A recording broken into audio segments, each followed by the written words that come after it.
శ్రీ విద్యోపాసకానాం భోగమోక్షం కరతలామలకమేవ అని చెప్పని శృతివచనం ఉంది. అంటే ఏమిటి? శ్రీ విద్యోపాసకులకి ఇహము పరము సమస్తమైనటువంటి భోగభాగ్యములు కలుగుతాయట, మోక్షము కూడా కలుగుతుందట.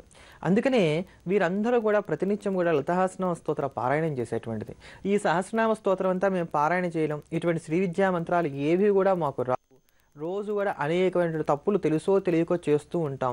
ఇటువంటి పాపరాశి అంతా కూడా మాకు ఏది అంటకుండా ఉండటానికి ఏదైనా ఉపాయం ఉందా అంటే ఇదే లలితా సహస్రనామంలో ఉన్నటువంటి ఉమా అనబడేటువంటి నామం దీనికి మనకు ఉపయోగపడుతుంది. ఓం ఉమాయే నమః లేక శ్రీ ఉమాయే నమః అని నిత్యం కూడా జపం చేస్తూ వచ్చినట్లయితే శ్రీ ఉమాయే నమః, శ్రీ ఉమాయే నమః, శ్రీ ఉమాయే నమః అని జపం చేస్తూ వచ్చినట్లయితే గనక తెలిసి తెలియక చేసేటువంటి ఎటువంటి పాపాలున్నా కూడా తొలగిపోతాయి. ఒక రకంగా ఇది ఓంకార జపం. అకార ఉకార మకారం మూడు కలిస్తే ఓం అయింది. ఉమా శబ్దంలో కూడా ఊ మా ఆ అనబడేటువంటి అక్షరాలే ఉన్నాయి. ఇవి కూడా ఓంకారంలో ఉండేటువంటి అక్షరాలు కొద్దిపాటి తడబాటు అంతే. అందుకనే ఓం అనబడేటువంటి అక్షరము, ఉమా అనబడేటువంటి శబ్దము ఈ రెండు కూడా సరి సమానమే అని అంటారు. దీన్ని దృష్టిలో ఉంచుకొని శంకరాచార్యుల వారు ఎప్పుడు శివుని స్తోత్రం చేయవలసి వచ్చినా కానీ ఉమా సహాయం అని చెప్పని స్తోత్రం చేస్తూ ఉంటారు. అంటే ఆయన ఓంకార విద్య ద్వారా తెలుసుకోదగినటువంటి వాడు అని. ఈ ఉమానామం చాలా భవ్యమైనటువంటిది.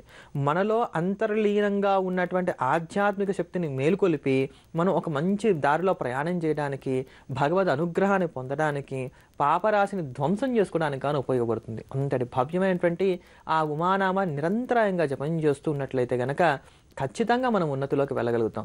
ఈ సహస్రనామ స్తోత్రం అంతా పారాయణ చేసిన తర్వాత తెలిసో తెలియకో మన వల్ల ఏదైనా తప్పులు చదివామేమో అనేటువంటి దోషం ఉన్నట్లయితే కనుక ఆ దోషం పోగొట్టుకోవడానికి కూడా ఈ ఉమానామమే మనకు ఉపయోగపడుతుంది. అందుకనే లలితా సహస్రనామం అంతా పారాయణ చేసిన తర్వాత శ్రీ ఉమాయే నమః, శ్రీ ఉమాయే నమః అని కానీ లేక ఓం ఉమాయే నమః, ఓం ఉమాయే నమః అని కానీ ముమ్మారు అన్నట్లయితే కనుక తెలిసి తెలియక జరిగినటువంటి అక్షర సంబంధమైనటువంటి దోషాలు ఏవైతే ఉన్నాయో, ఉచ్చారణ సంబంధమైనటువంటి దోషాలు ఏవైతే ఉన్నాయో అవన్నీ కూడా తొలగిపోతాయి. అంతటి భవ్యమైనటువంటి ఆ లలితా సహస్రనామ స్తోత్రాన్ని శ్రవణం చేద్దాం, తరిద్దాం.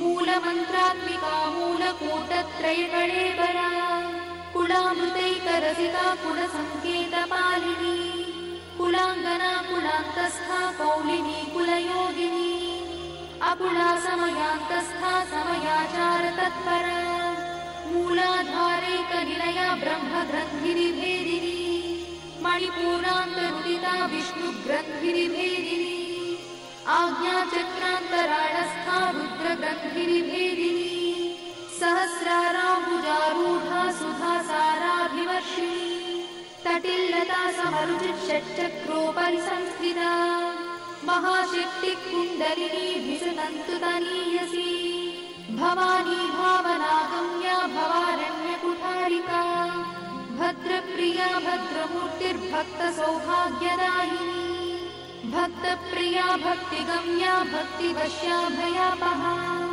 शाम्भवी शारदाराध्या शर्वाणी शर्मदायिनी शाङ्करी श्रीकरी साध्वी शरच्चन्द्रनिभानना स्यातोदरी शान्तिमती निराधारा निरञ्जना निर्लेपा निर्मला नित्या निराकारा निराकुला निर्गुणा निष्कणा शान्ता निष्कामा निरुपप्लवा नित्यमुक्ता निर्विकारा निष्प्रपञ्चा निराश्रया नित्यशुद्धा नित्यबुद्धा निरवध्या निरन्तरा निष्कारणा निष्कळङ्का निरुपाधिर्निरीश्वरा निरागारागमधनी निर्मदा मदनाशिनी निश्चिन्ता निरहङ्कारा निर्मोहा मोहनाशिनी निर्ममा ममता हन्त्री निष्पापा पापनाशिनी निष्क्रोधा क्रोधशमनी निर्लोभा लोभनाशिनी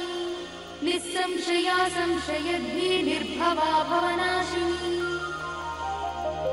निर्विकल्पा निराबाधा निर्भेदा भेदनाशिनी निर्नाशा मृत्युमधनी निष्क्रिया निष्परिग्रहा निस्तुला नीलचिपुरा निरपाया निरत्यया दुर्लभा दुर्गमा दुर्गा दुःखहन्त्री सुखप्रदा दुष्टदूरा दुराचार शमनी दोषवर्जिता सर्वज्ञा सान्द्र करुणा समानाधिकवर्जिता सर्वशक्तिमयी सर्वमङ्गला सद्गतिप्रदा सर्वेश्वरी सर्वमयी सर्वमन्त्रस्वरूपिणी सर्वयन्त्रात्मिका सर्वतन्त्ररूपमनोन्मनी महेश्वरी महादेवी महालक्ष्मीर्मुडप्रिया महारूपा महापूज्या महापातकनाशिनी महामाया महासत्त्वा महाशक्तिर्महारतिः महाभोगा महेश्वर्या